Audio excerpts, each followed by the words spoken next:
notre quatrième session autour du wedging, et maintenant qu'on a un contact de balle régulier, l'idée c'est de travailler ces distances. Ce que j'utilise et ce que je préconise, c'est d'utiliser 3 ou 4 wedges. Moi personnellement j'ai 3 wedges, un 58 degrés, un 54 degrés, un 50 degrés et un pitching wedge. Tous sont avec le même écart de loft entre les clubs, c'est-à-dire que j'ai 4 degrés à chaque fois entre mes clubs. On pourrait aussi utiliser une combinaison assez fréquente qui serait d'avoir un 46 degrés, un 52 degrés, un 58 degrés. Et là, on a un wedge de moins. Mais l'idée par rapport à ce que je vais vous présenter, d'avoir 4 wedges est assez intéressante. Donc par exemple, je prends mon 54 degrés et je vais avoir 2 amplitudes différentes. C'est-à-dire que je vais travailler avec ce qu'on va appeler un 9 heures, si on imagine une horloge, avec 6 heures ici en bas, 9 heures ici au niveau de mon bras gauche, 3 heures ici dans la traversée, ou un petit peu plus. D'accord? Donc ça c'est ma première amplitude, le demi-swing. Deuxième amplitude, mon 3/4 de coup, c'est-à-dire des mains ou un bras gauche qui vient pointer à 10h30 là ici sur mon horloge et à 1h30 ici de l'autre côté. Je fais ces 2 amplitudes là avec l'ensemble de mes wedges, ce qui me donne 8 distances. Après, pour travailler justement mes différentes distances et mes différentes amplitudes, je vais travailler avec mon Lodge Monitor et vérifier donc en fonction de la même amplitude, c'est-à-dire par exemple je vais travailler ici mon demi-coup avec le 54 degrés, j'ai une vitesse constante qui me donne un carry toujours aussi le même.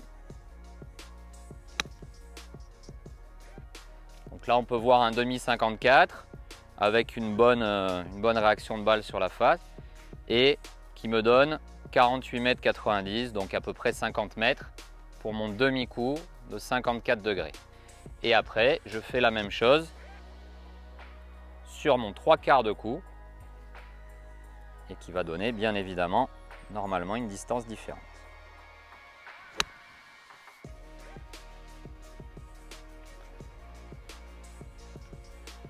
Donc là en l'occurrence sur ce 3/4 de 54, 75 mètres.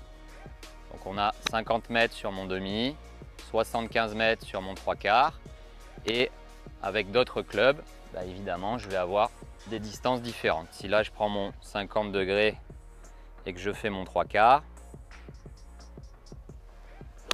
je vais avoir une distance à 95 mètres.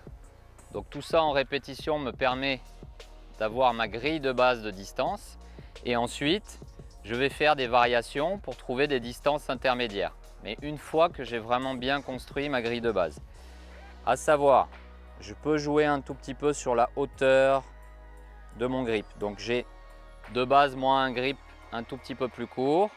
Je peux avoir une deuxième hauteur de grip vraiment tout en bas du grip. Ça va m'enlever probablement quelques mètres. Je peux également, chose que j'utilise, travailler sur la trajectoire de balle, c'est-à-dire avoir une balle un tout petit peu plus à gauche et donc faire une balle un tout petit peu plus haute qui va perdre un petit peu de distance, ou une balle un tout petit peu plus à droite qui va partir un tout petit peu plus tendue, un peu plus forte et qui va gagner un peu en distance. Tout ça sur les mêmes amplitudes. Une fois que votre grille de wedging complète est faite avec le radar, vous la notez dans un petit carnet ou sur une fiche Bristol et ce sera l'occasion pour vous de voir avec votre pro l'ensemble des choses que l'on vient de travailler, c'est-à-dire ce développement de la grille de distance. Après, ce qu'il va falloir faire, c'est développer ses habiletés à travailler dans les pentes, à travailler dans différents lies et à travailler peut-être dans des conditions aussi un peu différentes, de vent, de pluie, et voilà.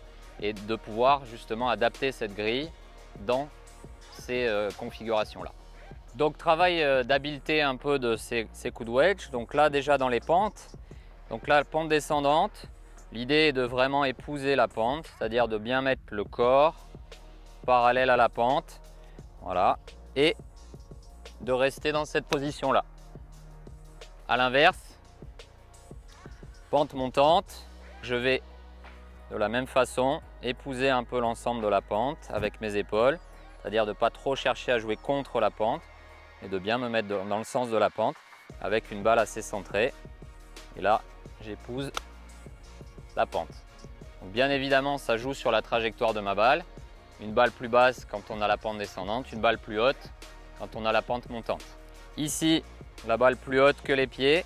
Donc adaptation, je raccourcis le grip pour compenser le fait de la pente. Et deuxième adaptation importante, l'ouverture de ma face de club. Le fait d'avoir la balle plus haute que les pieds, un peu comme l'histoire de mon lie, ça va faire viser la face un peu à gauche. Donc l'idée, c'est d'orienter un tout petit peu la face à droite. Voilà, je dis bien la face, pas forcément l'ensemble du corps.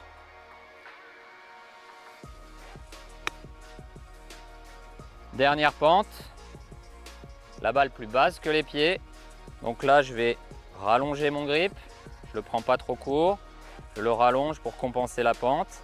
Et petit tips dans cette pente, j'aime bien avoir le pied droit un peu en arrière pour me donner de la place et pour éviter de partir un peu sur les pointes de pied. Donc je me stabilise bien comme ça et je joue. Changement de lie. Donc là, on est dans du rough avec deux lies différents sur le rough. Donc ça, c'est la première chose qu'il faut bien faire dans l'adaptation et dans les lies dans le rough, c'est de voir comment la balle est posée au sol. Donc une balle ici qui est enfoncée dans le rough et une balle ici qui est plutôt portée dans le rough. Donc les choses qui vont changer par rapport à ces deux lies, ça va être ce qu'on appelle l'angle d'attaque. Donc ici, quand je suis un peu enfoncé, je vais devoir avoir un angle d'attaque un tout petit peu descendant, un tout petit peu plus descendant que d'habitude pour pouvoir aller la prendre dans ces conditions. Donc je la mets un tout petit peu plus vers l'arrière dans mon stance et puis je vais peut-être armer un petit peu plus les poignets.